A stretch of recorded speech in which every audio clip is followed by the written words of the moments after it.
오늘 본문 말씀은 우선순위에 관한 말씀입니다.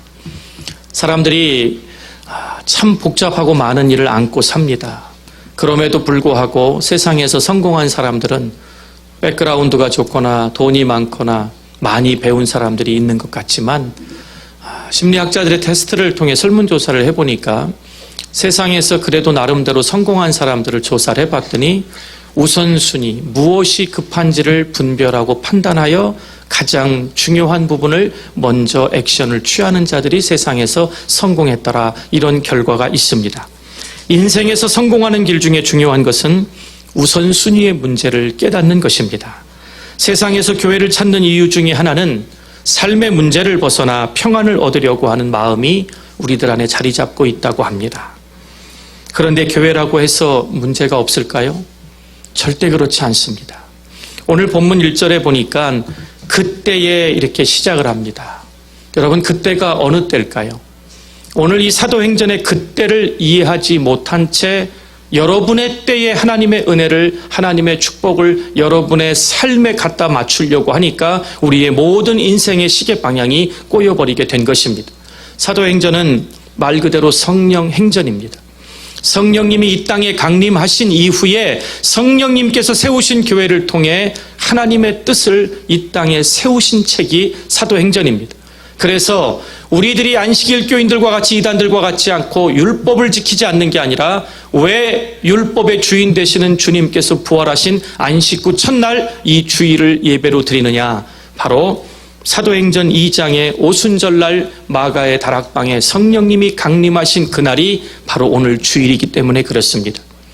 이 예배를 받으시는 주인 되시는 성령 하나님께서 이 땅에 예수님의 약속의 말씀대로 내려오셔서 교회를 시작하신 날이 바로 오늘이기 때문에 그렇습니다.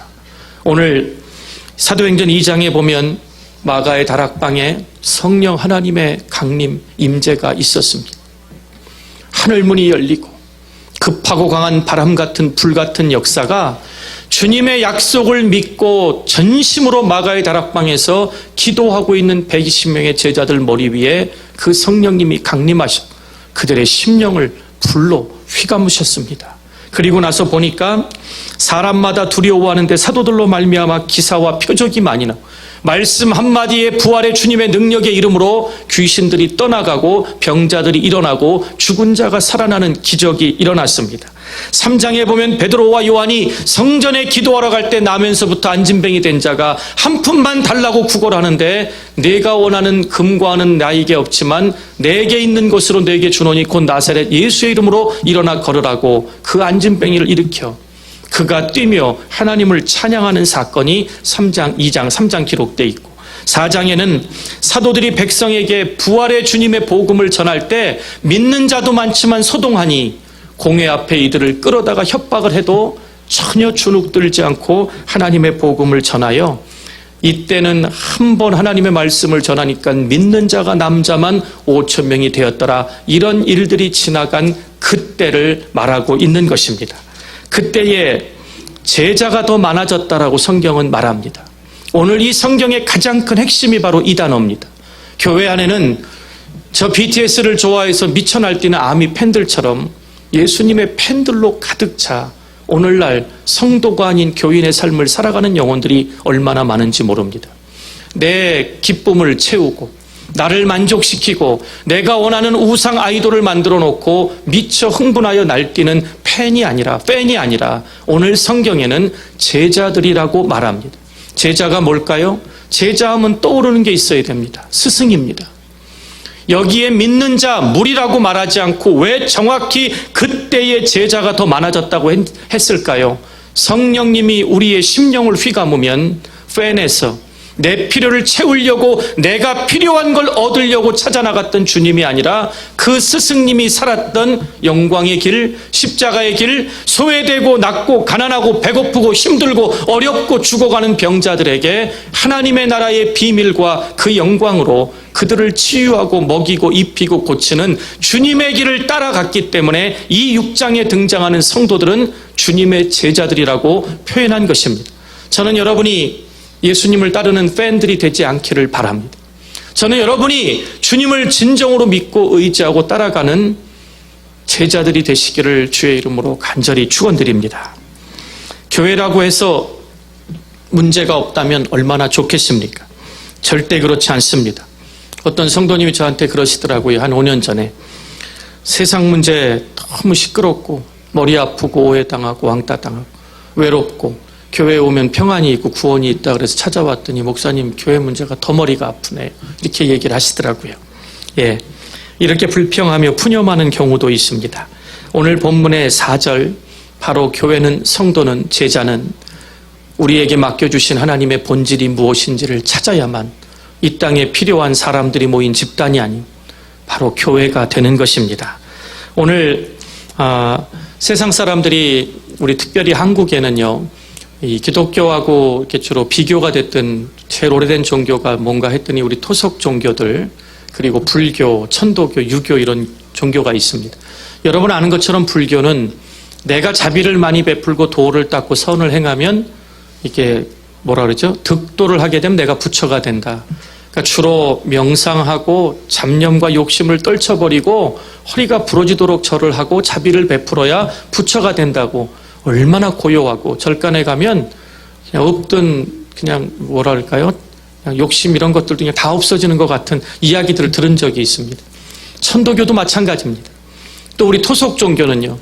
다들 자고 힘들 때 우리 할머니 어머니들이 우리 아들 딸 잘 되게 해달라고 그 추운데 정한수 하나 떠놓고 우물가에서 밤을 새 손이 발이 되도록 빌던 그런 민족입니다. 근데 왜 세상의 시끄러운 소음 속에서 교회에 가면 평안이 있다고 찾아왔더니 옛날 교회는 이렇게 드럼과 시스템은 없었지만 그저 큰 북 쳐가면서 마루 깔려 있었죠. 주로 신발 벗고 들어가는 교회 얼마 안 됐습니다. 방석에서 불길 같은 성령이여 박수치면서 자리에서 붕붕 뜨고 세상보다 더 시끄럽고 날뛰는데 왜 교회 안에 우리 성도님들이 그렇게 꾸역꾸역 밀고 들어왔는 줄 아십니까? 세상의 소음과 하나님을 향한 내 심령이 깨끗해지는 이 소리와는 다르다는 것을 본인들이 느꼈기 때문에 그렇습니다. 우리들이 잘 아는 지금의 문제 많은 대형교회들 9만 명, 20만 명, 30만 명을 자랑하는 교회들이 500명, 1000명이 되기 전에 몇백 단위로 모이기 시작할 때 우리나라의 빌리그레함 목사님을 모셔서 여의도에서 대집회를 했습니다. 여의도 대광장에 지금 같은 간이 화장실 제대로 설치도 못하고 지하철 제대로 돼 있지 않고 전철도 별로 없고 버스 노선도 별로 없을 때 100만이 넘는 믿음의 성도들이 자기 비 올 때 머리에다 쓸 비닐로 하나씩 성경 찬송 가지고 급하게 먹을 음식 몇 개 싸들고 100만 명이 모여서 이 땅의 복음의 능력으로 주의 교회를 세워달라고 그렇게 간절히 기도한 이후에 한국교회 대형화가 시작됐습니다. 한 주일마다 세상 사람들이 오늘 여기처럼 밀려 들어오기 시작하는데 교회가 주체할 수 없는 부흥을 체험했습니다. 그런데 왜 한국교회는 오늘날 제자가 아닌 팬들로 가득 차게 됐고 이 땅에 이민을 와서도 하나님 앞에 교회 먼저 세우겠다고 했던 우리 1세대들보다 2세대, 3세대가 왜 교회를 다 떠나갈까요?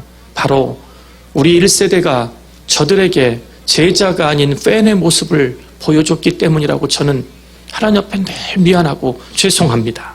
오늘 이 본문 우리에게 딱 3가지를 말합니다. 첫 번째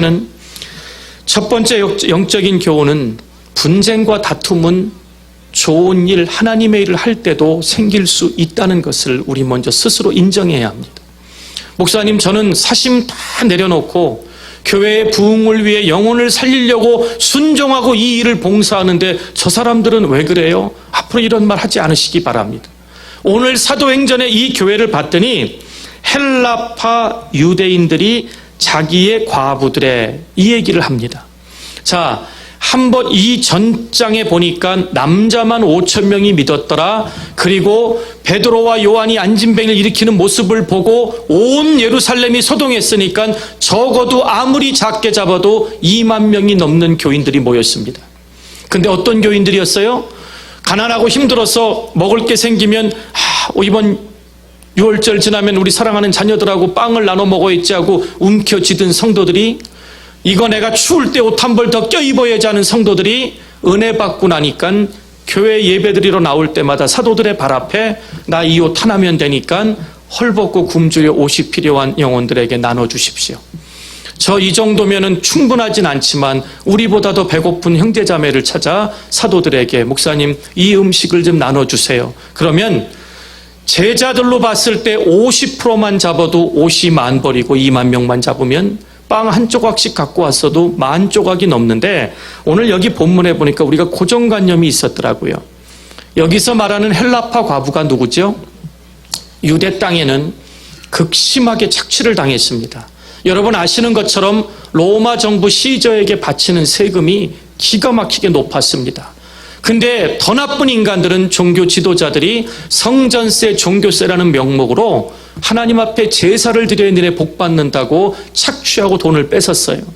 너무나 가난하고 순수한 집안에서 죄를 회개하기 위해 흠없는 양을 한 마리 사왔더니 제사장이 이거 흠이 있어서 하나님 앞에 못 드려 옆에 가서 사갖고 와 5배를 주고 양을 사와야 되는 그런 끔찍한 일을 피해서 이 땅에서 못 살겠다고 이민 가서라도 살아보자고 안디옥으로 그리스로 에베소로 쫙 흩어져 있다가 그곳에서 남편들 돌아가시고 살려고 했더니 이방인으로 너무 나그네 취급받아서 괴로워서 다시 예루살렘 고향에 돌아가 살아보자고 왔다가 예루살렘 교인이 된 분들입니다.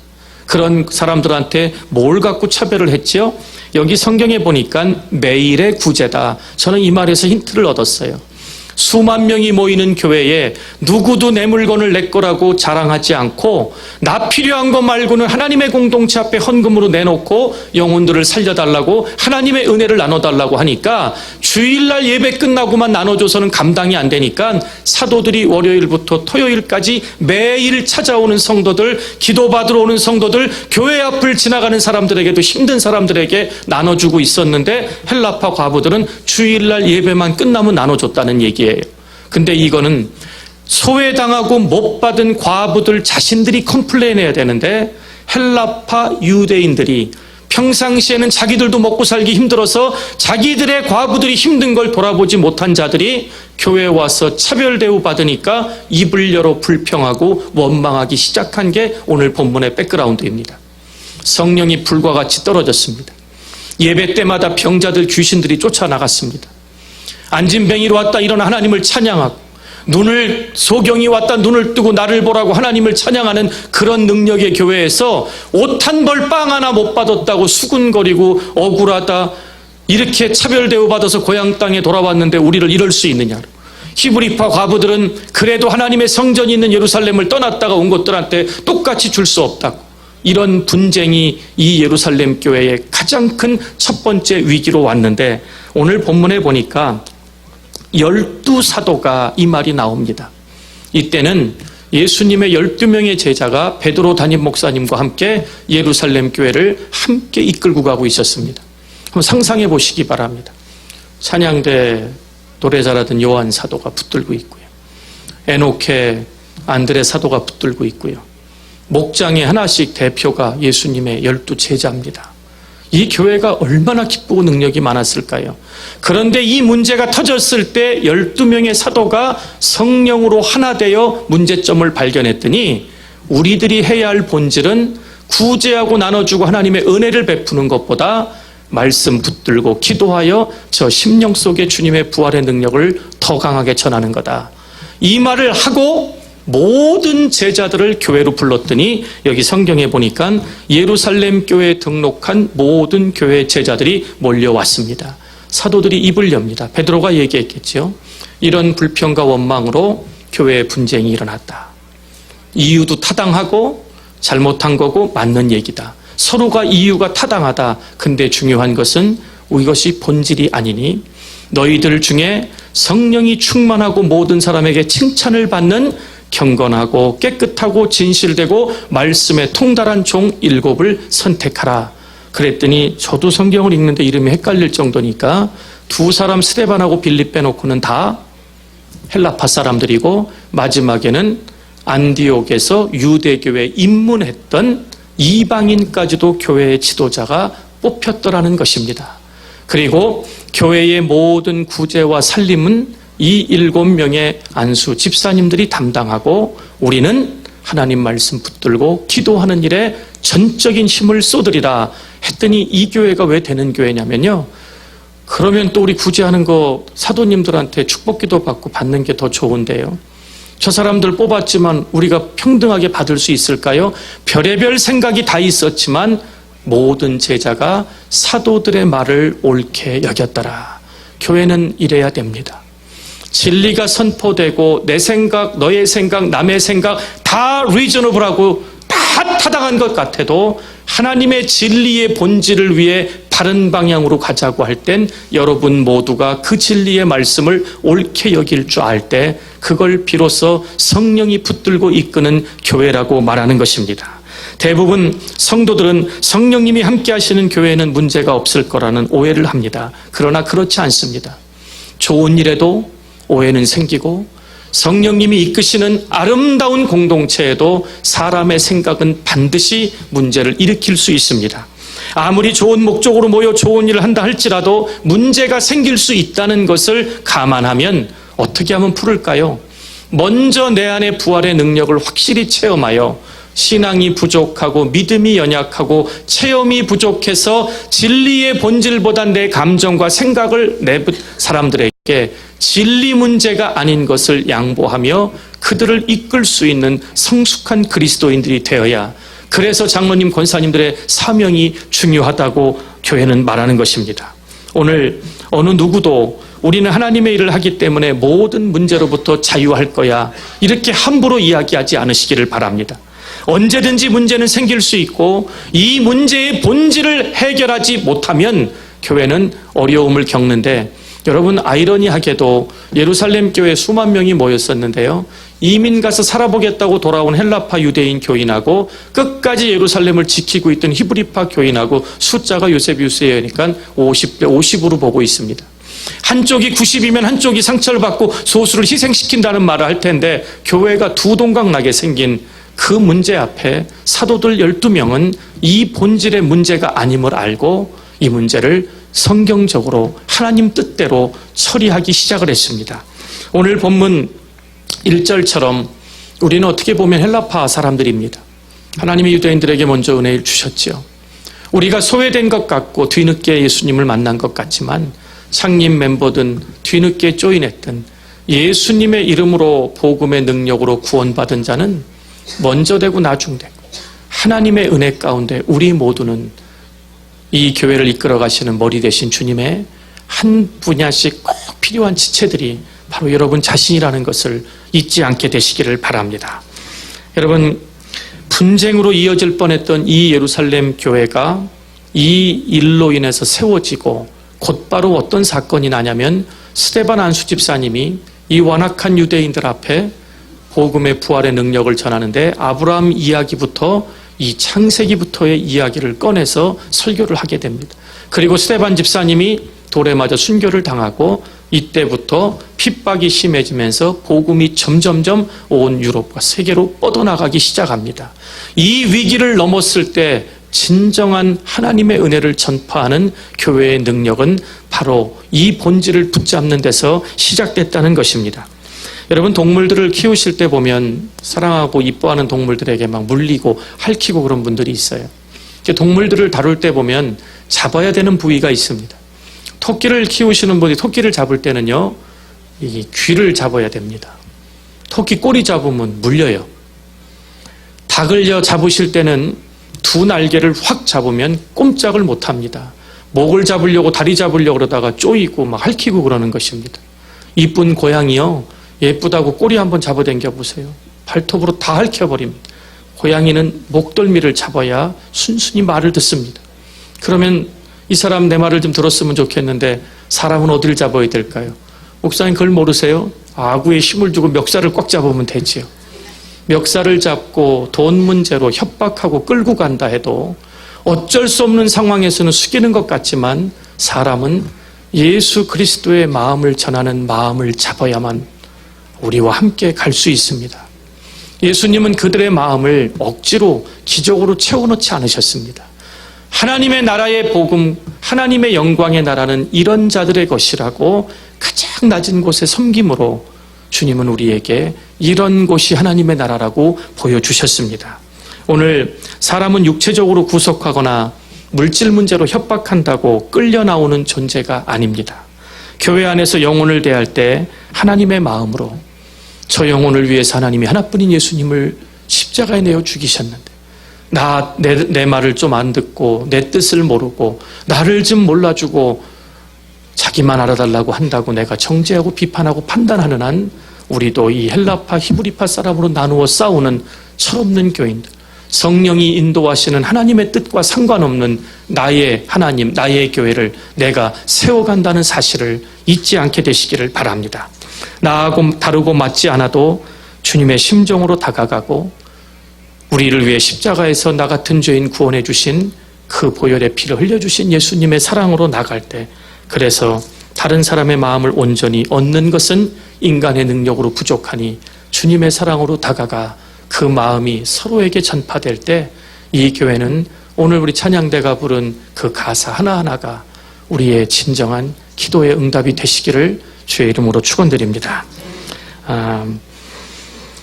톨스토이의 소설 가운데 아주 유명한 단편 3가지 질문이라는 소설이 있습니다.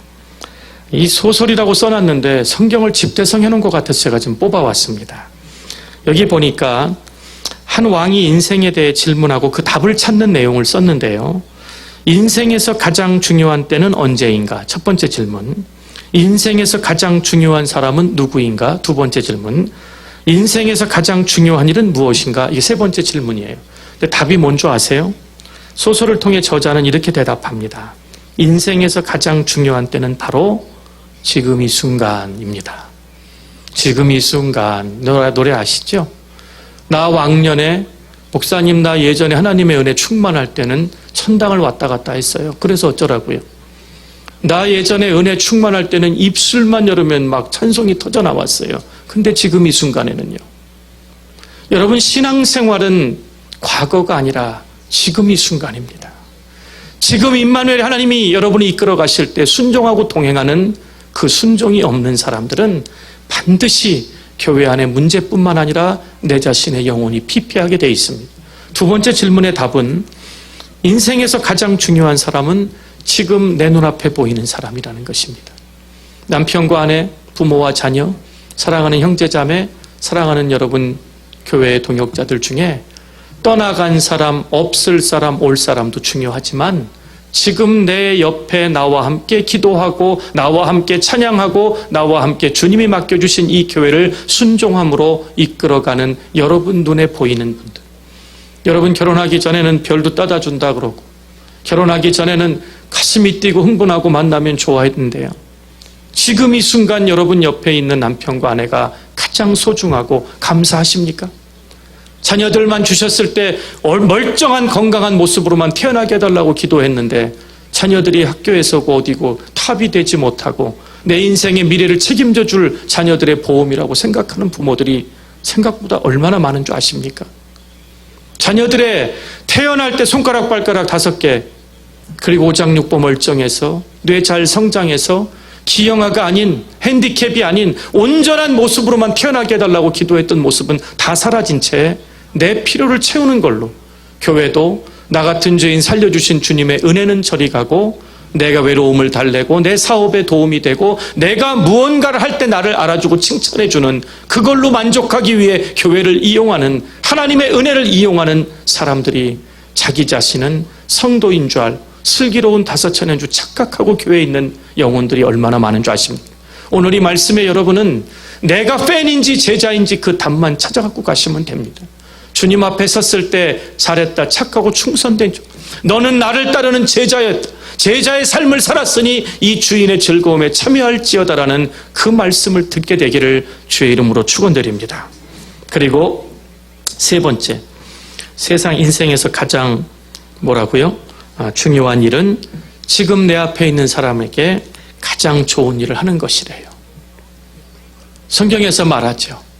하나님을 사랑한 눈에 보이지 않는 하나님, 내 옆에 지극히 작은 자에게 한 것이 곧 나에게 한 것이라. 지극히 작은 소자를 실족시키면 차라리 연자맷돌 메고 바다에 빠져 죽으라고 주님이 말씀하셨죠. 결국은 내가 눈을 들었을 때 내 가정에서 내 눈앞에 있는 가족들, 함께 주일마다 모여 예배드리는 내 사랑하는 형제자매들, 여러분에게 내 가장 좋은 예수 그리스도의 사랑으로 섬기고 그들을 축복하는 입술이 이 세상에서 가장 중요한 순간, 가장 소중한 사람에게 가장 좋은 주님의 복음으로 그들을 섬기는 것임을 잊지 않게 되시기를 바랍니다. 둘째로, 원망은 하나님의 공동체라 할지라도 모든 것을 무너뜨린다는 것을 오늘 본문을 통해 배우기를 바랍니다. 본문 1절에 보니까 원망하매라는 말이 나옵니다. 원망은 모든 문제를 확대시키는 능력이 있다고 말합니다. 과장하는 거지요. 좀 힘들어갖고 얘기했는데 원망으로 얘기하면 3명만 지나가면 내일 지구가 망할 것 같아요. 5명쯤 지나가면 이미 망했어요. 왜요? 원망은 그만큼 부풀리고 과장해서 본질을 떠나게 만듭니다. 원망은 원망만큼 무서운 것이 없습니다. 성도는 다른 건 잊어도 하나님 앞에 원망이 얼마나 큰 죄인지를 알아야 합니다. 이스라엘의 출애굽한 1세대가 한 집에 둘씩만 낳았다고 하면 작년 60만 명이니까 얼마죠? 잘 계산이 안 되시죠? 근데 허다한 잡족까지 유대 땅에 수많은 사람들이 한 집에 8, 10씩 낳는 걸 보니까 저는 몇백만이 됐다고 봅니다. 그 사람들 중에 약속의 가나안 땅에 들어간 사람은 여호수아와 갈렙 단 2사람밖에 없었습니다. 왜 그랬을까요? 민수기 13장 14장에 그 대답이 나오는데 그들의 입술에 나온 원망 때문에 모두가 광야에서 메뚜기처럼 죽임을 당했다. 죽겠다 망한다. 메뚜기 같다. 그들의 말대로 모두가 죽었습니다. 여러분, 우리는 이 땅을 살면서 고난을 피해갈 수 없는 성도들입니다. 고난 중에 당하는 시험 가운데 가장 어려운 시험이 여러분 원망이라는 것을 꼭 기억하시기를 바랍니다. 원망의 위험입니다. 지금 견디기 힘든 고통을 당하고 계십니까? 어려움이 있습니까? 외롭고 남들이 나를 알아주지 않아서 신경이 쓰이십니까? 어떻게 하면 이 어려움을 빨리 벗어날 수 있을까 하고 걱정하시기 전에 우선적인 성경의 진리를 마음에 새기시기를 바랍니다. 하나님 앞에 솔직한 내 마음의 기도 제목을 올려드리는 한이 있어도 내 입술을 열어 원망과 불평하지 않겠다라는 이 성경적 진리를 마음에 여러분의 행동에 믿음으로 새기시기를 바랍니다. 어려운 상황에서 원망하고 쓰러지면 망한다고 성경은 기록. 이스라엘 백성은 가나안 땅까지 오면서 정말 많은 고난을 겪었어요. 애굽의 바로가 보내지 않겠다고 강팍해져서 얼마나 노동을 시켰는지 몰라요. 10가지 재앙 중에서 장자가 다 죽는 재앙 속에 옆집마다 곡소리가 터지는데 하나님의 죽음의 천사가 움직일 때마다 땅이 진동할 때 그 가운데 살아서 홍해 앞에 섰을 때도 하나님이 그 홍해를 육지처럼 밟고 건너게 해주셨어요. 사막의 광야 메마른 곳에 반석에서 생수를 주시고 고기 먹고 싶다 그러면 메추라기를 진에 덮으셨어요. 아침마다 텐트를 열고 일어나 나오면 꿀 섞인 과자 같은 만나가 하얗게 깔려 있었어요. 그런데도 죽겠다 애굽에 있었더라면 이랬을 텐데 결국 성도에게 있어서 가장 큰 신앙생활은 텐대가 없어져야 됩니다. 나 옛날엔 잘 먹고 잘 살았을 텐데 교회 때문에 내가 이렇게 살아. 텐대라는 말이 없어지기를 바랍니다. 입술의 원망이 사라지고 찬송과 감사가 기도가 믿음의 표현으로 바뀔 때 비로소 우리는 팬이 아닌 제자가 될 수 있는 것입니다. 욥이 마귀와의 싸움에서 승리할 수 있었던 비결이 어디 있나 했더니 욥기 1장 22절에 우리가 모르던 죄를 이야기하더라고요. 욥이 이 모든 일에 욥이 범죄하지 아니하고 하나님을 향하여 어리석게 원망하지 아니하였더라. 히브리 원어에 범죄, 죄와 원망이 동급으로 쓰였습니다. 이 말은 나는 힘들고 어려워서 입술을 열어 방정맞게 불평하고 원망할 수 있지요. 내가 한탄도 못합니까? 하나님 입장에서는 불신앙의 표현으로 그 원망과 불평을 죄로 여기신다는 것입니다. 이 모든 일에 욥이 쓰러지지 않은 이유는 원망하지 않으므로 하나님 앞에 죄를 짓지 않았다. 사도 바울도 고린도 교회에 뭐라 그래요? 선자는 넘어질까 조심하라. 여러분, 우리 모두 서 있다고 생각할 때 교만하여 꺾어지고 넘어지는 것을 조심하게 되기를 바랍니다. 오늘 원망이란 무엇일까? 사전에 보니까 너무 잘 써놨어요. 데피니션을. 원망은 못마땅하게 여기어 남을 탓하거나 불평을 품고 미워함이다. 그러니까 원망은 상황에 대한 불평을 하는 것 같지만 결국은 이 상황 때문에 생긴 사람을 미워하는 마음에서 만든 거래요. 근데 사람이 상황을 만드나요? 하나님이 상황을 만드시지요. 그러니까 우리의 원망은 하나님을 미워하는 죄라는 것을 성경은 우리에게 분명히 말합니다. 오늘 신약 성경을 보면 원망에 제일 가까운 말이 무엇일까 헬라어로 찾아봤더니 소곤소곤 수군수군 되다예요. 제가 하나님 말씀과 진리를 전할 때 여자 성도님들 따로 불러서 귀에다가 소곤소곤 진리입니다. 이게 웃기지 않겠어요?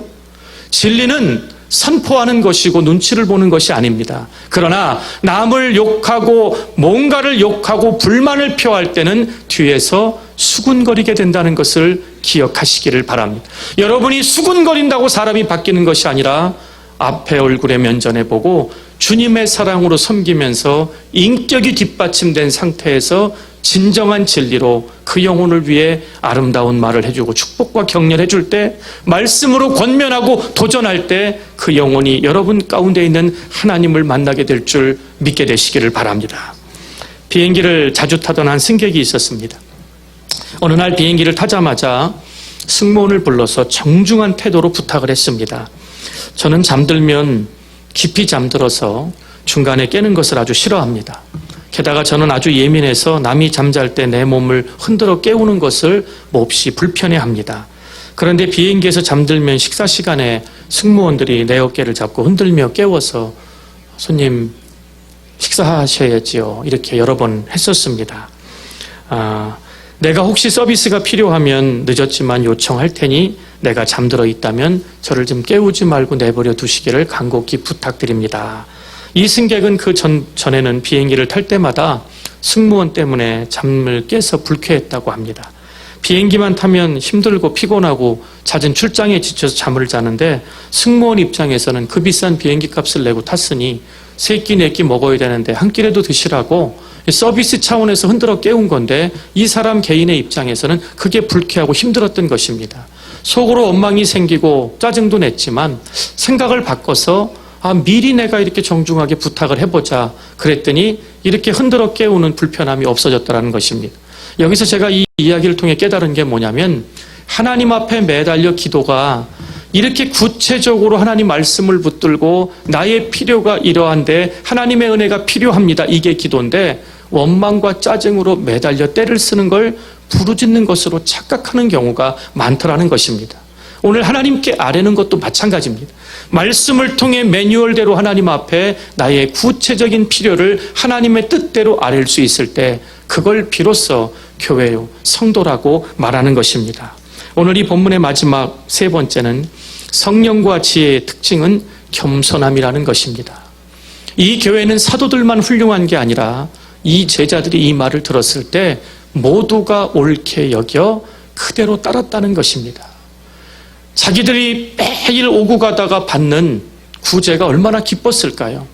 힘들고 어려웠는데 애들 8명을 데리고 왔더니 요한 사도가 어린아이 하나하나 축복 기도해주고 빵하고 옷을 입혀줬어요. 얼마나 기뻤을까요?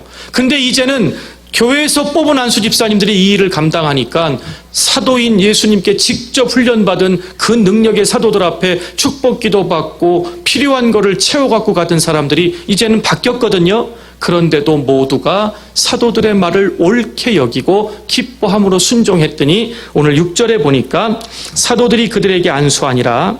그리고 7절입니다. 함께 보시죠. 하나님의 말씀이 점점 왕성하여. 저는 우리 교회가 여러분의 가정이 큐티할 때마다 깨달음의 은혜가 하나님의 기도 응답의 기적이 점점 왕성해지기를 바라지, 시작은 왕성하고 창대한데 나중이 점점 미약해지는 그런 세상에 망하는 사람들을 따라 살지 않기를 주의 이름으로 축원드립니다. 그리고 저를 제일 떨리게 했던 말씀이 뭔지 아세요? 예루살렘에 있는 제자의 수가 더 심히 많아졌더라. 그리고 예수님을 그렇게 십자가에 못 박고 예수님 따르는 자들을 핍박하고 기득권을 가지고 있던 제사장들까지 그 사랑의 도, 예수님의 복음의 도에, 그 섬김의 도에, 말씀과 기도에 전무하는 본질을 붙드는 교회의 도에 복종하여 주님께로 돌아오는 기적이 있었다고 말합니다. 오늘 우리 교회가 그런 교회가 되기를 바랍니다. 오직 본질인 하나님 말씀과 기도에 전무할 때 여러분들이 큐티함으로 한 영혼 한 영혼을 하나님의 사랑으로 불쌍히 여기고 긍휼히 여기는 마음으로 진리 문제가 아니면은 먼저 하나님의 사랑을 깨달은 신앙의 성숙한 직분자들이 믿음이 없는 자들을 받아주고 이해하고 그들을 이끌어 나가는 진정한 교회가 되기를 주의 이름으로 축원드립니다. 겸손한 교회가 저 못해요 이건 빼는 교회고요. 겸손한 교회는 진리를 선포할 때 옳게 여기고 순종하는 교회, 제자의 수가 점점 많아지고 제사장의 수도 허다한 제사장의 무리가 이 예수님의 복음의 도에 복종하고 돌아오는 기적이 돌아오는 한 주간 여러분의 삶 가운데 가득가득하기를 주의 이름으로 축원드립니다. 하나님